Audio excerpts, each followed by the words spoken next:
شہر سے ایک کالج کا اسٹوڈنٹ پہلی دفعہ گاؤں گیا. اس کا کوئی دوست تھا گاؤں میں, اس سے ملنے کے لیے وہ دیہات میں گیا تو اس نے دیکھا دیوار پہ اپلے لگے ہوئے ہیں.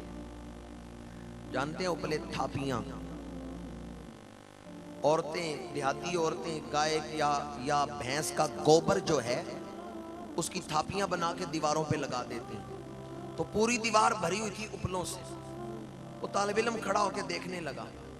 ایک راہگیر نے پوچھا کیا دیکھ رہے ہو؟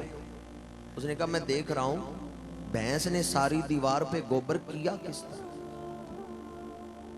اب اس کی عقل الٹی چل رہی ہے. یہ کہے مجھے سمجھ نہیں آ رہی تو پہلے اپنی سمجھ بھی تو دیکھ. آج کل ایسی ہی الٹی سمجھ رکھنے والے جن کے بارے میں اعلیٰ حضرت کہتے ہیں عقل ہوتی تو خدا سے نہ لڑائی لیتے. عقل ہوتی تو خدا سے نہ لڑائی لیتے, یہ گھٹائیں اسے منظور بڑھانا تیرا. بعض لوگ عقل سے فارغ ہیں اور عقل ختم ہو چکی ہے, امام الانبیاء صلی اللہ علیہ وآلہ وسلم کی شانوں کا انکار کرتے ہیں. ہم کہتے ہیں ہمیں سمجھ آئے یا نہ آئے, حضور نے جو فرمایا سچ فرمایا. ہمارا سمجھنا ضروری نہیں, حضور نے جو فرمایا ہم اسے مانتے ہیں. دوسرا نقطہ جو اس آیت مبارکہ سے عرض کرنا چاہتا ہوں, ان اللہ وملائکتہ یصلون علی النبی, بے شک اللہ اور اس کے فرشتے نبی اکرم صلی اللہ علیہ وآلہ وسلم پہ درود بھیجتے ہیں. یہ جو آپ ترجمہ کر رہے ہیں یہ کس کا ترجمہ کر رہے ہیں؟ یہ جملہ اسمیہ ہے, جملہ فعلیہ نہیں.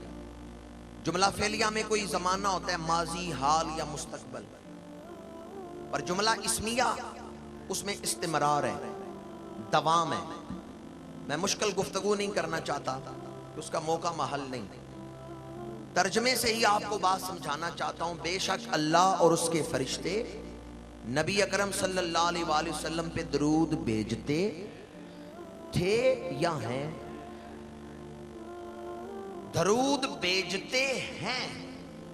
جب آپ یہ ترجمہ کرتے ہیں کہ درود بھیجتے ہیں تو اس کا مطلب ہے حضور آج بھی زندہ ہیں, اللہ آج بھی درود بھیج رہا ہے.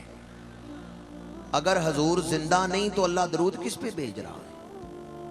اگر حضور زندہ نہیں تو فرشتے درود کس پہ بھیج رہے ہیں؟ اس آیت مبارکہ کا اسلوب بتاتا ہے کہ اہل سنت و جماعت کا عقیدہ ہی مسلک حق ہے. تو زندہ ہے واللہ, تو زندہ ہے واللہ, میری چشم عالم سے چھپ جانے والے. بریلی کے تاجدار نے 2 دفعہ قسم اٹھا کے کہا ہے, واللہ کا مطلب ہے اللہ کی قسم. اعلیٰ حضرت نے 2 دفعہ قسم اٹھائی, اللہ کی قسم ہے, اللہ کی قسم ہے, میرا رسول آج بھی زندہ. بے شک بعض پیدائشی نبی نے یہ کہیں کہ دنیا میں کوئی نظر والا ہی نہیں, تو آپ کیا یہ ان پیدائشی نبیوں کی بات مان لیں گے کہ دنیا میں کوئی بھی نظر والا نہیں؟ بڑی بڑی نظر والے بھی ہیں. علامہ جلال الدین سیوطی رحمت اللہ تعالی علیہ 72 یا 74 مرتبہ جاگتے ہوئے حضور کا دیدار کیا ہے. اسی طرح تاجدار گولڑا حضور کا دیدار ہوا, اس واقعہ کو یاد کرتے ہوئے رو رہے ہیں اور لکھتے ہیں آج سکھ متران دی ودھیری, کیوں دلڑی اداس گھنیری, لوں لوں وچ شوق چنگیری ہے, اج نینا لائیاں کیوں جھڑیاں. اس میں ایک شعر لکھا اس نعت کے اندر جس میں زیارت کا ذکر کیا ہے.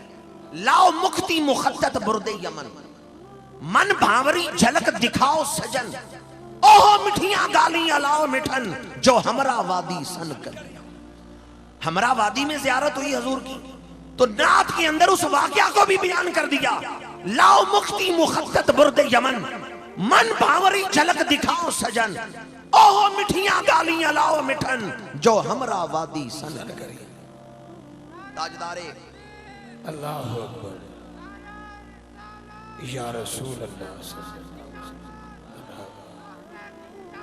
مرحبا مرحبا مرحبا.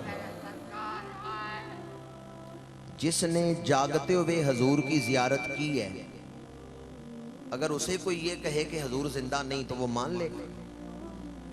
10,000 دلیلیں کوئی دے کہ حضور زندہ نہیں ہے، جس نے جاگتے ہوئے دیدار کر لیا وہ تمہاری دلیلوں کو کیا سمجھے گا؟ قرآن و حدیث کے سینکڑوں دلائل ہیں اس پر کہ حضور زندہ ہے، پر ایک دلیل اللہ نے یہ بھی امت مسلمہ کو عطا کی ہے کہ ہر دور میں ایسے افراد پیدا ہوتے رہے ہیں جنہوں نے جاگتے ہوئے حضور کا دیدار کیا ہے۔ ان اللہ و ملائکتہ یصلون علی النبی، بے شک اللہ اور اس کے فرشتے نبی اکرم صلی اللہ علیہ وآلہ وسلم پہ درود بھیجتے